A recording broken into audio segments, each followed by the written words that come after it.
I will remain here then. But like I said, I I have only been watching a few people play because I do want to, play it myself. Mm-hmm. But sorry. Oh man, I wish you didn't tell me that was that TikTok dude, because when I was hearing that, I was like, bro, you're opening a huge can. You can't say what you're saying and then not like put your money where your mouth is type of deal. Like it was, but Yeah, yeah. like it's not possible. And here's why. So let me explain to you. An animation Okay. cancel, okay? I'm gonna show you with Hazel herself. If I'm attacking, I should be able to stop my attack and do my dodge, okay?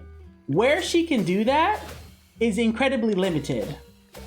Right. Because like if you look at this, right? I can do it after one attack, two attacks, but the third attack, if I go too far into it, I'm losing it because by the time I'm hitting the enemy, I can't stop making that contact with the enemy.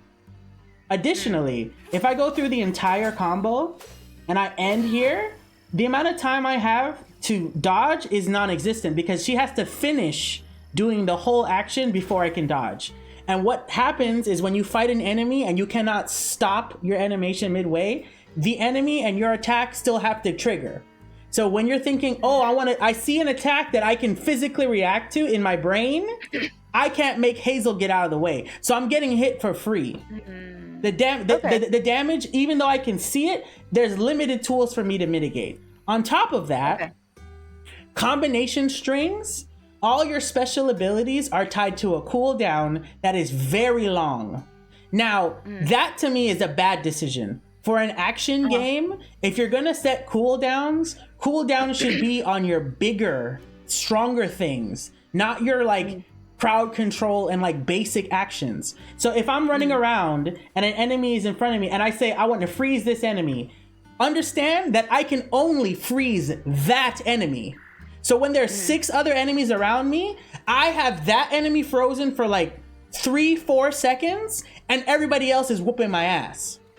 So I have to decide if I want to freeze this enemy, pull that enemy, control that enemy, push that enemy away. And if I use any of those moves, like let's say I use those moves in the time that I mentioned it to you, I can't do them again for like 10-15 seconds. So I spend most of the time scrambling and running around just waiting for the cooldown to finish.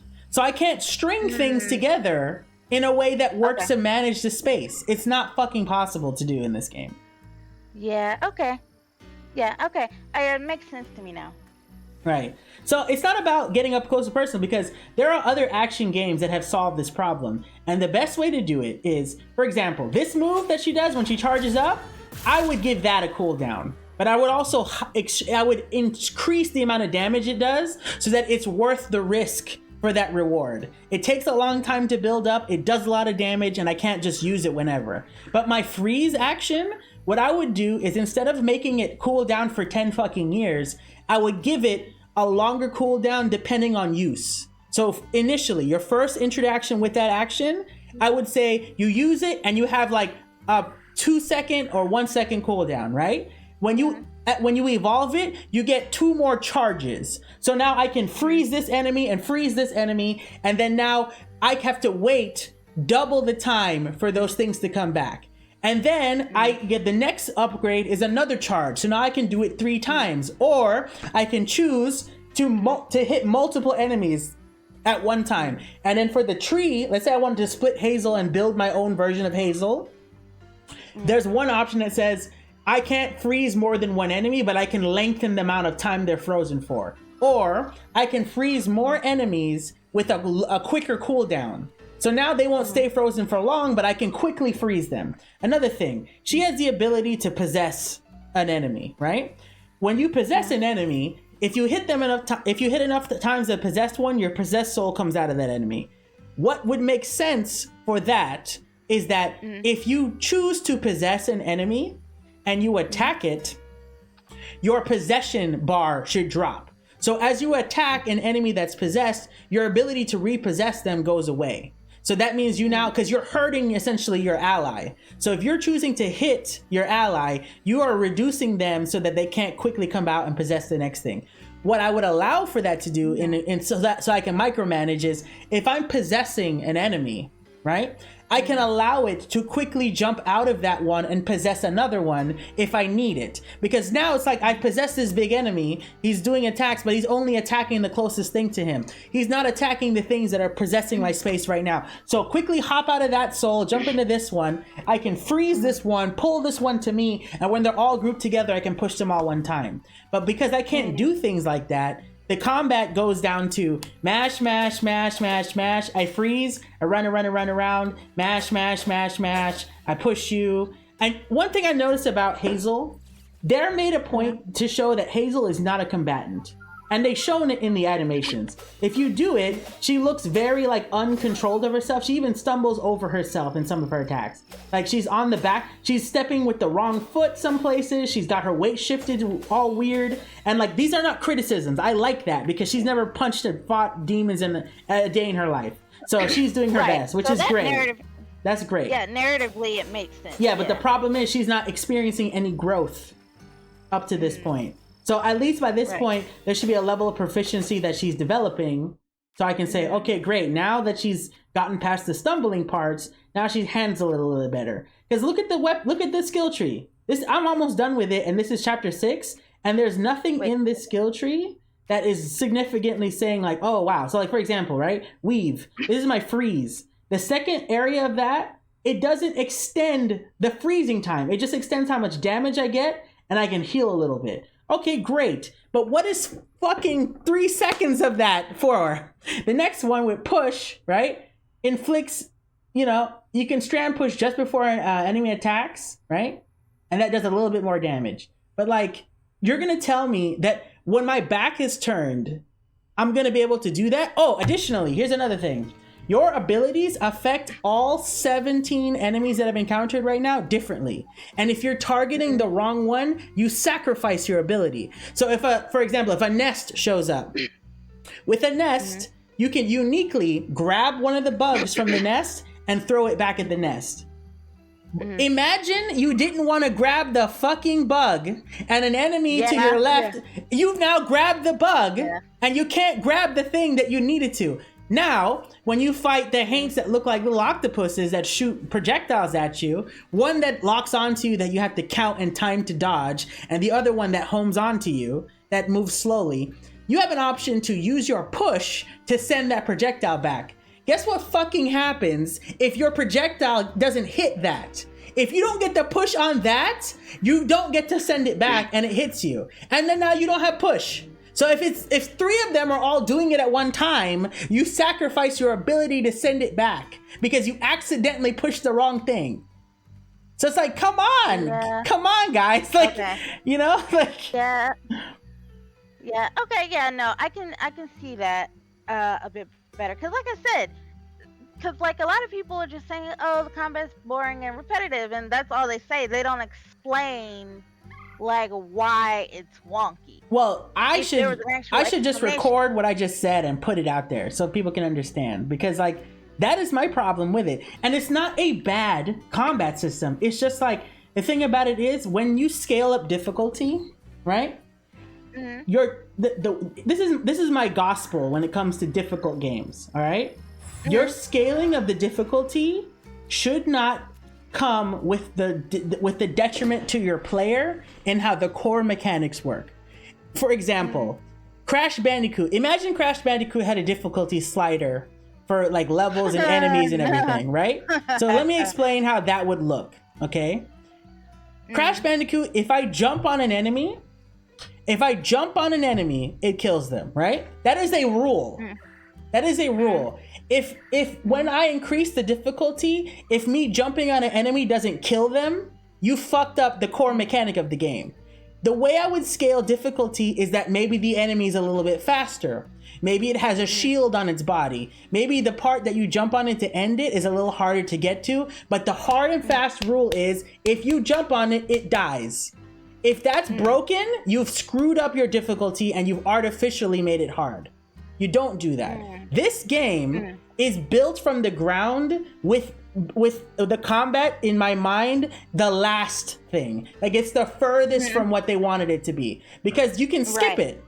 So what I think is when they made the difficulty increase, like for people who want to play hard mode, you should speed up the attack animations, lower the cooldown, give you more tools. Because there is nothing in this game that doesn't make you think you can play it like Devil May Cry. I mean, you only have a base combo. You can't like change your combos. You can't like do light pause and then get a new animation. It's always the same animations for 5 light presses. There's no heavy attack. There's no nothing. So speed her up, change the cooldowns, give her, like right now I have 2 weave dodges, right? Like I can quickly dodge, but you have to unlock that. You know what sucks early game? Not being able to do that when you have 6 enemies down your asshole. You want to get away. So, and then on top of that, right? Look at all this space. You see all this space that I'm in right now? If I had this level of space to move around and fight, that would make fights easier. But because they're baked into these zones, you have your little arena to deal with. So you have to focus in that space. I think if they had treated this like, you know, like an open world action adventure game, like how Zelda is or something like that, where like I can look and see an enemy and then I can kind of like get into the space and like move around and like kite the enemy up here or move it this way or like have some more running room, those cooldowns wouldn't feel as bad. You know, tie attacks to stamina. Like again, they just have to. They went way back to like the early era of games, like PS2, PS1, to build this, and that's great. But the thing about it is, they have so many different modern elements in it that they forgot that they also have to do that for everything else. And I don't know if that's they forgot. Maybe it was a choice, but there are just some things that like are left out that I really wish they hadn't overlooked or had spent some time with. It's like narratively, it's great. You know, again, it's at the top of my pyramid right now as far as things that I'll play. Narratively, I'm invested. There are little things left out that I feel like I hope in the next few hours we'll start to like clean up and clarify. But the combat, I loathe it. Like I really just cannot. Like I every time an encounter comes, I'm just like, oh, here we go. What is fun though, in the one boss that I've done, bosses seem a little interesting. They're very simple. Like again, they're like old school era games. You know, the boss has a very specific pattern. You do what you need to do, you handle it. And it's spectacle enough. It's interesting. It breaks up some of the monotony of the fucking like lesser ads you gotta fight. But those are so far few in between. Like it was 5 chapters before one boss. That's crazy to me. I would have thought it was like a boss every 3 or maybe a boss every every chapter. Like because there's a lot of big things that are being presented to you here that almost make you believe like, oh man, I can't wait to deal with that. I can't wait to let Hazel do this and that. But it's just not there. Like Two-Toed Tom is the one boss that I've dealt with in 3 days of playing so far. And that's casually playing. Yeah, okay. Yeah, that makes sense. That's also something else I've heard. The smaller arena encounters are monotonous, but the bosses are pretty nice. It kind of reminds me, yeah, now that I'm thinking about it, it very much reminds me of like playing the first Sly Cooper game. Yeah, I made a mention of that too, because this is Jack and Daxter, Sly Cooper, Psychonauts, like that's what this is. Yes. So it's like you got to go here, you got to do this little bit, you know, and now you go do this level again, and you got to do the same jumping and dodging and all that stuff. I definitely like 2 and 3 better because they strung everything you were doing into the final build-up, and that's the thing you were looking forward to. Because every little thing tied in to the last boss and setting up for it. So it wasn't just, here, go get this key, here, go get that key, here, go. No, it's, well, first we've got to go in and we've got to mess with the water because we need to turn the fountain off, because if we turn the fountain off, the guard with the key comes out, and if the guard with the key comes out, we can steal that key. And if we get that key, then we can basically use it to get up there and break the sign and break into the printing room. You know, so basically you've got one night to pull this whole thing off, but there's all these little pieces that come together. So you're not just doing it for the sake of picking up a key. So that's why I like 2 and 3 better. And of course, as you know, I don't talk about boss came to a bad end. That's what I'm saying. That's my thing. I think I'm just gonna post that whole section, and I'm gonna leave out me calling out that TikTok person because I don't need to fight, because I feel like he's gonna have things to say that don't support anything that my eyeball saw, and I don't have the energy. But that's what I mentioned is it. That is literally That's literally Okay. it. Like I mean, like, Okay. like even now, like I'm doing something now. I'm just like experimenting with things. So like this move, right? The rending weave move, where she just kind of like you can dodge and attack. It'd be great to be able to cancel that too, because sometimes you do that and you're literally stuck in place. Like if I go this and this and this, I can't back up fast enough. Like I have to mash dodge to get away, and by that point, I'm getting hit. You know, a shield. Right. Oh my god, a shield. A block button would like a magical shield would have made this so much easier. Like while I'm sitting there doing stuff and I'm dodging, I can just say, I'm gonna block this. I'm gonna block this. I'm gonna block this. And even if the block is on a cooldown, make it so that if I perfect block, I get my fucking charge back. Like games, many games before them have had done this. I feel like they just had to borrow that. You know what? I think this game is hurt by having action combat in it. I think if it was just like a regular platformer that you just kind of like had little enemies that you could just kind of like bash and they just blow up, you know, like Klonoa, or like literally Jack and Daxter, where you just like you spin and you hit them and they're done. I think that would have been fine. I think having like an in-depth attempt of combat is like a bad decision for this game. I feel like that's the thing that hurts it. Okay, yeah, that makes sense. Yeah, but otherwise having fun.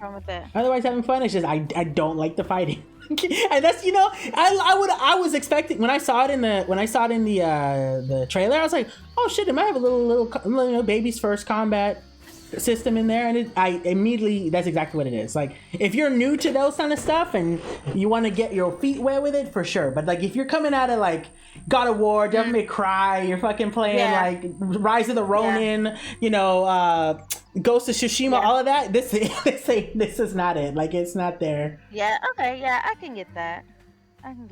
Yeah, but that's not a slight to it. It's just if they it ever is what it is. Yeah, if they make like if this game is sequel worthy or they go like a second route to it or whatever, I'd love to see them like take some time to be like, okay, like we reviewed the combat and like now that Hazel's gone through her adventure, she's a more competent weaver now, so she can do A, B, and C better. Like stuff like that would be awesome.